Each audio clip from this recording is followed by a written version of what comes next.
Fəsil 12. Yanında olan insanın səni anlamamasından böyük bədbəxtlik yoxdur. Fərhad baş vermiş cinayət hadisəsi ilə bağlı bütün bildiklərini Bəşirli ilə bölüşdü. Qabaqcadan gəlişinin məqsədini deməsə də, indi keçmiş xəfiyyənin işi qəbul etməsi üçün istədiyi kimi israr göstərə bilmədi. Bu, adi cinayət hadisəsi deyildi. Qatil qətli xüsusi amansızlıqla törətmişdi. Samavardan yenicə dəm almış çaydan süzüb geniş həyətin bağçasındakı masanın ətrafında yerini rahatladı. Həyatına azacıq da olsa çəki düzən verdiyi hiss olunurdu. Köhnə vərdişlərini çoxdan unutmuşdu. Bircə siqareti əvvəlki kimi həddindən artıq çəkirdi. Boğazını artladı. Çayını soyutma qardaş oğlu. Özün yaxşı bilirsən ki, bu işlərdən uzaqlaşmışam. Doğrusu kənd həyatı məni xeyli rahatladıb. Görürsən bu bağçanı? İndi mənim üçün ən gözəl məşğuliyyət budur. Sənə də tövsiyə edirəm. Baxmayaraq ki, hələ yaşın azdır. Zarafata salıb eyham vurdu. Sizin kimi dincəlməyim üçün hələ çox çalışmalıyam. 50 il olub da, hə?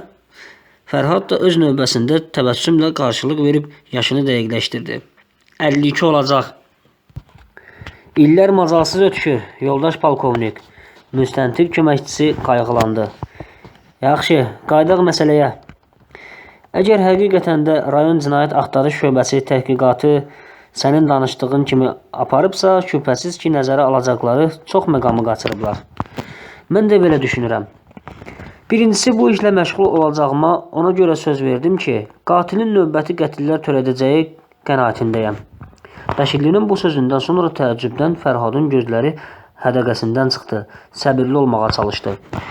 İkincisi, daha doğrusu, birinci ehtimalımın səbəbi olaraq deyə bilərəm ki, bu tip cinayətləri əksər hallarda ağır psixoloji travma almış insanlar törədir. Sizin müstəntiq və prokurorun ehtimalı da maraqlıdır. Günayın yaxud da qatilin satanistlərin nümayəndəsi olması mümkün haldır. Hətta hansısa başqa bir gizli sektanın üzvləri də ola bilərlər. Şeytana sitayiş edən belələri indi Bakıda çoxdur. Qətildən sonra meyitin üstünə işəmək, onun bədənində müxtəlif işarələr qoymaq, cinayətin psixoanalizinə görə sadistlik əlaməti kimi qiymətləndirilir. Burada heç bir intiqamdan söhbət gedə bilməz. Danışdığın qətl hadisəsində kifayət qədər intiqam detallarının olduğunu deyə bilərdim.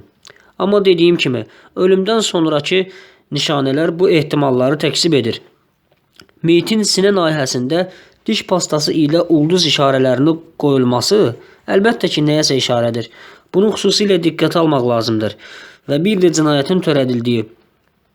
Haqqında bəhs etdiyim böyük bıçağın ölçüləri mənə qəribə gəldi. Məncə adi bıçaq həmin effekti yarada bilməz. Cinayət yerində tapılan kağızdakı qeydlə bağlı fikriniz var. Bizim idarə bunu qatilin şizofrenlik əlaməti kimi dəyərləndirib.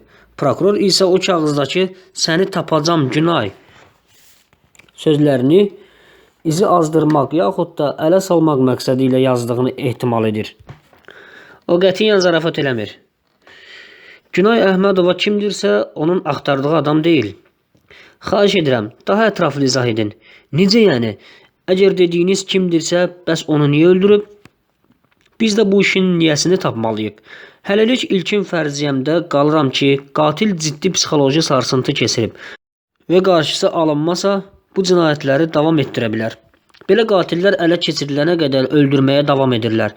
İndiyə kimi ifşa edilənə qədər cinayətlərinə son qoyan silsilə qatil olmayıb.